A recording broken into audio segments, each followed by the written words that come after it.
তো বন্ধুরা তোমরা দেখতে পাচ্ছ আমার সামনে সেই বোন মিষ্টি, বোন পায়েল। এখন কিন্তু আমরা বসে বসে আছি। তো এখন মিষ্টি মানে বোনের কাছ থেকে শুনে নেবো যে ওর যে স্ট্রাগল ও কবে শুরু করেছিল আর ওর লাইফে কি কি হয়েছে, এই সবকিছু শেয়ার করবে আজকে। তো বলো। হাই ফ্রেন্ডস, আমি পায়েলের জয়গুরু হোটেলে সবাইকে স্বাগত। তো আজকে এসছে দাদা, কি দাদা নামও ঠিক আমি জানি না, অরিন্দম দা এসছে। তো দাদার পেজটাকে ফলো করতে ভুলো না, অবশ্যই ফলো করে দিও। বলো, এই যে কবে থেকে তুমি এই যে পাইস হোটেলটা কবে থেকে শুরু করেছো? 8 মাস। 8 মাস। আচ্ছা, সবাই স্ট্রাগলের গল্প কেন শুনতে চাও বলো তো? স্ট্রাগল ছাড়া কি মানুষের জীবনে কিছু নেই? এমন হতে পারে না যে মানুষ খুব সহজেই সবকিছু পেয়ে গেছে? না, হতে পারে না। আমি আজ পর্যন্ত দেখিনি। আর হয়তো আমার দর্শক বন্ধুরা হয়তো দেখেছো কিনা, তারাও তোমরা অবশ্যই কমেন্টস করে জানিও। আমার মনে হয় কোনো কিছু পাওয়ার জন্য কিন্তু একটা স্ট্রাগল দরকার। সে তুমি চাকরি বলো, বিজনেস বলো, বা অন্য লাইফে কাউকে পাওয়ার জন্য স্ট্রাগলটা মাস্ট। এমনও তো হতে পারে যে ভগবান কিছু কেড়ে নিয়ে কিছু দিয়েছে। হ্যাঁ, তাও হতে পারে। তাহলে তো সেটা স্ট্রাগল নয়। তাও হতে পারে। কারণ আমি বলবো যে আমার লাইফে কোনো স্ট্রাগলই করতে হয়নি এখানে আসতে গিয়ে। কোনো কষ্ট তো পেতেই হয়নি। হ্যাঁ, হয়েছে যে বিজনেস আপস অ্যান্ড ডাউন, বাস এইটুকু। স্ট্রাগল বলতে গেলে এমন যদি হতো যে না খুব কষ্ট করেছি খুব, কিন্তু না। আমিও ছোটবেলা থেকে বাড়িতে প্রিন্সেসের মতো বড় হয়েছি।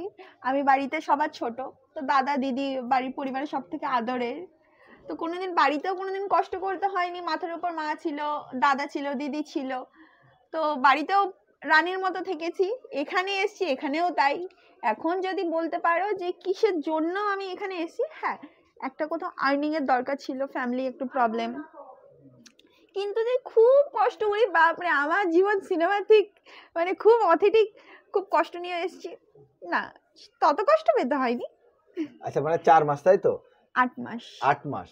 আচ্ছা, তা হচ্ছে 8 মাসে হয়তো কিরকম মানে রেসপন্স কিরকম ছিল আর এখন কিরকম?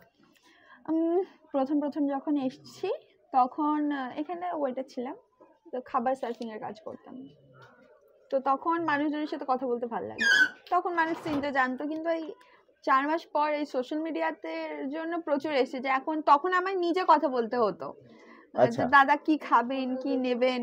এখন সবাই এসে বলে দিদি তোমায় দেখলাম জানো তো, তো তো তো তোমার দোকানে কি পাওয়া যায়, আগে দাও একটু টেস্ট করি। এখন আমাকে নিজে থেকে বলতে হয় না। আচ্ছা, তো এখন মানুষ আমায় চেনে। মানে তোমার এখানে তো দেখলাম যে নন ভেজ ভেজ সব রকমই থালি পাওয়া যায়। 30 টাকা থেকে ভেজ থালি, তারপরে মানে ফিশ থালি আছে, চিকেন থালি আছে, তাই তো? আচ্ছা, তা তুমি এই যে হোটেলটাই কেন, পাইস হোটেলটা, আরো তো অনেক ব্যবসা ছিল। আমি বললাম না যে আমি কিছু করতে চাইনি। সত্যি বলছি, বিশ্বাস করো, পৃথিবীর কেউ মানুক চাই না মানুক, আমি বলবো আমি কখনো চাইনি আমি বিজনেস উম্যান হব। আমার একটা লাইফস্টাইল ছিল। আমি আমার ফ্যামিলিতেও বলতাম যে একটা রেওয়াজ ছিল পরিবারে যে মেয়েরা 16-17 বছর হলে বিয়ে দিয়ে দেয়। হ্যাঁ, সেটা এখনো কিন্তু অনেক জায়গায়। হ্যাঁ, তো আমারও ফ্যামিলিতে এরকম ইচ্ছে ছিল, বিয়ে দিয়ে দেবে, সংসার করবো। তো আমিও কখনো ভাবিনি যে এই প্রফেশনে আসবো। কিন্তু কোথাও কি হয়ে গেল, হঠাৎ করে চলে এসেছি। তাহলে এখন আগের থেকে রেসপন্স এখন মোটামুটি ভালো, তাই তো? খুবই ভালো। আচ্ছা, তোমরা বন্ধুরা বুঝতেই পারছো। আর এই যে কারো থেকে ইন্সপায়ার? অবভিয়াসলি আমার ফ্যামিলি তো রয়েছে। আর যদি বলো কাকে দেখে ভালো লাগে, কোন দিদিকে দেখে ভালো লাগে, তো নন্দিনী দি। এভার গ্রিন যাকে বলে, যে কোনোদিন ভালো লাগা কমবে না। মানে কারণটা কি? কারণ তো কিছু একটা আছে। কিউটনেস, কি সুন্দর কথা বলে, ভালো ব্যবহার, তার সাথে আধুনিকতার সাথে মিলে মিশে চলা, সবকিছু মিলিয়ে বেশ একটা অ্যামেজিং ব্যাপার আছে দিদির মধ্যে। ওটা ভাল লাগে। হ্যাঁ, তুমি এই কথাটা বললে, কিন্তু আমাদের দর্শক বন্ধুরা কিন্তু আবার অনেকে কিন্তু নেগেটিভ কমেন্ট করবে। এটা বলতে পারো যে কেন? কারণ তুমি সোশ্যাল মিডিয়ায় অ্যাক্টিভ, আমরাও অ্যাক্টিভ। তা কম বেশি ঘটনাটা আমরাও দেখেছিলাম, যা যা হয়েছিল, ঠিক আছে? তা অনেকে কমেন্ট করে, তাদের উদ্দেশ্যে তুমি কি বলতে চাও? ওই মারার ব্যাপারটা না, একটা বয়স্ক মানুষকে, হ্যাঁ আমিও ওটা দেখেছি। এমনও হতে পারে, দেখো আমরা যে প্রফেশনে রয়েছে এখানে মানুষের আনাগোনা প্রচুর। হ্যাঁ, সেটা ঠিক। আর মানুষের আনাগোনা মানে ভালো খারাপ মিশিয়ে, সবাই যে খুব জেনুইন পার্সন হবে একদমই না, ভালো খারাপ। আর বিষয়টা হচ্ছে যে মেয়েদের যখন থাকে, মেয়েরা যেখানে থাকে সেখানে কিন্তু খারাপটাও থাকে। তো মেয়েরা একটু সেন্সিটিভ হয়, নাজুক যাকে বলে, ভীষণ অল্পতেই। তো এই প্রফেশনে এসে খারাপের সম্মুখীন অনেক হয়েছি। যখন আরো কম সময় ছিল প্রোটেক্ট করতে পারিনি। এখন দেখো নন্দিনীদি বড় আমাদের থেকে, তার ধৈর্যশালী সময়টাও বেশি। অবভিয়াসলি কেউ যদি খারাপ ব্যবহার করে সে রিয়াক্ট করতেই পারে। এখন বিষয়টা হচ্ছে যে কে কিভাবে দেখছে। কেউ দেখছে বয়স্ক মানুষকে মারছে, হ্যাঁ, কেউ সে কেউ দেখছে দেখছে। প্রোটেক্ট করছে, এটা এক একজনের দৃষ্টিভঙ্গি। এখন বিষয় হচ্ছে যে কি রিজনে মেরেছে, এটা সব থেকে বড় ব্যাপার। এমনও হতে পারে সে খারাপ ব্যবহার করেছে বা খারাপভাবে টাচ করেছে, আমি যতদূর জানি যে সে নাকি ব্যাড টাচ করেছিল, তো হতে পারে তার রিয়াক্টটা করেছে। অবশ্যই বলবো মেয়েদের রিয়াক্ট করা উচিত। কি সব সময় কেউ খারাপ টাচ করলেও আমরা চুপ করে যাই? ট্রেনে বাসের ক্ষেত্রেও এমন হয়, আমরা সাইলেন্ট হয়ে যাই যে না বললে এটা নিয়ে আরো ক্রাউড হবে, আরো চারটে লোক জানবে, হাসবে। তো এটা এক একটা মেয়ের ধারণা। এখন হেটার্সরা বলতেই পারে যে বয়স্ক মানুষ তাকে কেন মারলো, রিজনটা অবশ্যই জানা উচিত আগে, তারপরে কমেন্ট করা উচিত। এটা আমার ধারণা, এখন সবার ধারণার সাথে নাও মিলতে পারে। হ্যাঁ, আমার মনে হয় যে কোনো কিছু মানে হলে প্রোটেস্ট করা দরকার। প্রোটেক্ট তো অবশ্যই, কারণ দেখো আমরা মেয়ে, আমরা তো বলতে পারি না। এখন সে নন্দিনী দি বললাম না যে কি দেখে ভাল লাগে, এই যে একটা স্ট্রং পার্সোনালিটি, এটা খুব বড় ব্যাপার, কিন্তু সমস্ত হ্যাঁ, মেয়ের মধ্যে সবাই- থাকে না। হ্যাঁ, সবাই তো অনেকেই তো মানে নাও করতে পারতো যে পারে না। এটা স্বাভাবিক। এই দেখো যেমন ধরো ভয়ে কেউ কেউ মনে করে ঠিক আছে করলো করলো, আমি বলবো চারটে লোক জানবে আমায় খারাপ বলবে। বলবে কি, এই যে নন্দিনী প্রোটেক্ট করেছে, নন্দিনীকে কত হেটার্সরা কত কথা বলছে, আর বলছে ও দিদির এত সাহস, এত পপুলার হয়েছে বলে পাওয়ারটাকে ইউজ করছে। সত্যি কি তাই? সে যদি ভালো, সে তো এত মানুষের সাথে মেশে, কই গিয়ে গিয়ে তো সবাইকে ধরে মারছে না, মারছে কি একজনকে পিটিয়েছে, তার মানে বুঝতে হবে কিছু তো বাত আছে ওর মধ্যে। আচ্ছা, এই জন্য তো ইন্সপায়ার কিন্তু আমাদের স্মার্ট দিদি নন্দিনী দিদি। তো তুমি যদি ভিডিওটা দেখে থাকো অবশ্যই একটা কমেন্টস করো। বোন কিন্তু তোমার থেকে ইন্সপায়ার হয়ে আজকে আপাতত এইখানে দাঁড়িয়ে আছে। আর ভবিষ্যতে তো মনে হয় যে হোটেলটা একটু বড় করার বা নিজের নাম দিয়ে করার চিন্তা ভাবনা আছে, তাই তো? আমার ইচ্ছে রয়েছে যে নিজস্ব একটা পার্সোনাল খোলার, যেহেতু এটা পেইং, এটা আমাকে মান্থলি ভাড়া দিতে আচ্ছা। হয়, তো লভ্যাংশের প্রায় অনেকটা টাকাই লভ্যাংশের বেরিয়ে যায় ভাড়াতে। তো ইচ্ছে আছে যদি কোনোদিন হয় তো নিজের একটা খোলার, জানি না কবে হবে। আচ্ছা আচ্ছা, তা হচ্ছে তুমি এখন কিসে পড়ছো? আমি এখন ছেড়ে দিয়েছি, এখন আমি ড্রপ আউট স্টুডেন্ট। আচ্ছা আচ্ছা আচ্ছা, মানে পরিস্থিতির চাপে বা সংসারের চাপে যে কোনো একটা। আচ্ছা আচ্ছা, তো এই হোটেলটা খোলার টাইমিংটা আর বন্ধর টাইমিংটা যদি বলে দিতে। সকাল 9টা থেকে রাত 11টা। মানে তো এই সকাল 9টা থেকে রাত 11টার ভিতর কি আসলে কি সব রকম আইটেম পাওয়া সব যাবে? রকম পাবেন, অবশ্যই যদি সেটা শেষ না হয়ে যায়। মানে মাছ মাংস কখনো কখনো শেষ হয়ে যায়, কখনো হয় না। তো যারা একটু বেলা করে আসে তারা অনেকেই পায় না। আচ্ছা আচ্ছা, একটু যদি প্রাইসগুলো একটু বলে দিতে। এখানে সবজি ভাত 30 টাকা, মাছ ভাত 60 টাকা, মাংস ভাত 50 টাকা, ডিম ভাত 45 টাকা। আচ্ছা আচ্ছা, এইখানে তুমি বলছো নন্দিনী দিদির কাছে, ঠিক আছে। এবার আবার অনেকেও আবার কিন্তু কমেন্ট করবে এই যে তুমি বিষয়টা বলে না প্রাইসটা, দাম হ্যাঁ দাম নিয়ে কিন্তু অনেকেই কমেন্ট করবে। আমার মনে হয়, আমার ব্যক্তিগত মতামতে বলছি, অনেকে কিন্তু কমেন্ট করবে।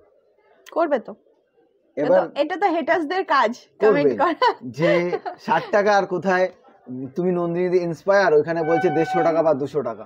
হুম, এবার তুমি কি বলবে? তুমি বলবে যে আমি চাকদায় আর দিদি কলকাতা, এই নিয়ে তফাৎ? আমি বারবার বলবো যে দেখো যে যেটা কিনছে, কেউ যদি 50 টাকায় কেনে সে নিশ্চয়ই 60 টাকায় বেচবে না, হ্যাঁ, লভ্যাংশ 10 টাকা রাখবে না। হুম, যে যেটা কিনবে, আমরা যেমন জিনিস কিনি হাতে করে কিনি, সেই অনুযায়ী বিক্রি করি। সেও সেটা কিনছে, তার মানে সেও জানে কত টাকায় সে কিনছে, কত টাকায় বেচবে। এখন হতে পারে যে পপুলারিটির জন্য দাম বাড়তে পারে, কারণ পপুলারিটির জন্য মানুষ প্রচুর তার দোকানে ভিড় করছে। তো যখনই জিনিসটা হবে কি আমার কাছে জিনিস কম আছে কিন্তু মানুষের ভিড় আছে, তো দামটা অটোমেটিকলি বাড়বে। এটা হচ্ছে একটা বলতে পারে বিজনেসের ক্ষেত্রে খুব রেয়ার, মানে খুব নর্মাল ব্যাপার। যখন 100 জন মানুষ আমার কাছে আসবে আর আমার কাছে প্রোডাক্ট থাকবে 10টা, আমি কি করব যে নিলামি তাকে বলে, যে যে হাইয়েস্ট পেইড করবে আমি তাকেই দেব। এই ক্ষেত্রে দামটা বাড়ে। এটা বিজনেসের ক্ষেত্রে খুব নর্মাল ব্যাপার, এটা খুব একটা হাইলাইট করার মতো বিষয় নয়। তো এখন হচ্ছে দিদি পপুলার হয়েছে, মানুষ তাকে চিনছে জানছে, এই জন্যই তার জিনিসের দাম বাড়ছে। না হতে পারে যে আমরা ধরো মানে চাকদায় আছি এখন, চাকদায় ধরো গিয়েই পেয়ে গেলাম, বা চাকদায় একদা অঞ্চলে মাছ চাষ হয়, মাছ টাছ পাওয়া যায়, কিন্তু এখান থেকে আবার কস্টিং খরচা, কলকাতায় কস্টিং খরচা, এর দরুনও হতে পারে দাম। আর একটা জিনিস দেখো, এখন দোকান ফাঁকা আছে, মানুষজন নেই, তাই তোমরা এসে আমার সাথে কথা বলতে পারছো। কিন্তু এখানে যদি প্রচুর ক্রাউড থাকতো তোমরা কি আসতে পারতে? পারতে না। এরকম জিনিসটা হচ্ছে যে তোমার যদি আগ্রহ থাকে তুমি কি করবে, তাহলে একটু বেশি করে পে করে তাহলে আমি ওর দিদির কাছে করে নিতে পারবো। এই যে ক্রাউডের জিনিসটা সব থেকে বেশি ম্যাটার করে, যেখানে ভিড় বেশি হবে। যেমন আগে আমার প্রবলেম হতো কি, আমার দোকান ছোট, তো দোকানে বেশি মানুষ আসতো না, আমার খুব খারাপ লাগতো কেন আসে না, পাশে বড় বড় দোকান রয়েছে ওখানে বেশি ভিড় হয়। তো বিষয়টা হচ্ছে এটা পপুলারিটি আর মানুষ যেটা দেখছে। আমার দোকানে লোক কম থাকলে মানুষ কম আসে, আমার জিনিস থেকে যায়। আমি তখন চাইবো কি, ঠিক আছে মানুষ কম আসছে তাহলে কম দামে আমি বিক্রি করে দিই, আমার জিনিসে আমি লাভাংশ কম রাখি। কিন্তু যখনই সেলটা হয়ে যায়, যখনই মানুষের ভিড় বাড়বে আমিও চেষ্টা করবো তাহলে জিনিসের দামটা একটু লাভটা বজায় রাখার, ঠিক কি না? এটা হচ্ছে লোয়েস্ট প্রাইস রাখার একটা কারণ হচ্ছে সেল বাড়ানো। আমি দামটা অনেকই লাভাংশ কম রাখবো, যেখানে দামটা আমার তাহলে আমি লাভটা কম থাকবে কিন্তু প্রচুর সেল হবে। আর এটাই একটা বিষয় হচ্ছে দিদির ক্ষেত্রে কি, দিদি তো প্রচুর কাস্টমার, দিদির কম লাভ মানে বেশি লাভ রাখলেও দিদির কাস্টমার ভর্তি, তো দিদি খামাখা দাম কেন কমাবে? কলকাতা প্রাইভেট সেক্টরে যারা কাজ করতে যায় তারা তো ডেইলি কাস্টমার, আর এত পপুলারিটির জন্যই তো এত কাস্টমার, তো দাম বাড়বে, এটা তো স্বাভাবিক। আর তোমার এখানে যদি কেউ খেতে আসে মানে অ্যাড্রেসটা একটু যদি বলে দিতে। আমার এখানে খেতে আসতে হলে অবশ্যই আপনাকে আসতে হবে চাকদা প্ল্যাটফর্ম, চাকদা স্টেশন 1 নম্বর প্ল্যাটফর্ম, ওভারব্রিজের পিছনে জয়গুরু হোটেল মানে পায়েলের রান্নাঘর। আর যদি এই দিক থেকে কৃষ্ণনগর দিকে থেকে আসে তাহলে শিয়ালদা লোকাল, তাই তো? পুরো শিয়ালদা যাওয়ার যে কোনো ট্রেনে আপনি উঠে পড়বেন আর চাকদাতেই নামবেন। আচ্ছা, চাকদাতে নামলে ওভারব্রিজের ঠিক নিচে, ওভারব্রিজের গায়ে পায়েলের রান্নাঘর বা জয়গুরু হোটেল বলে যে কেউ দেখিয়ে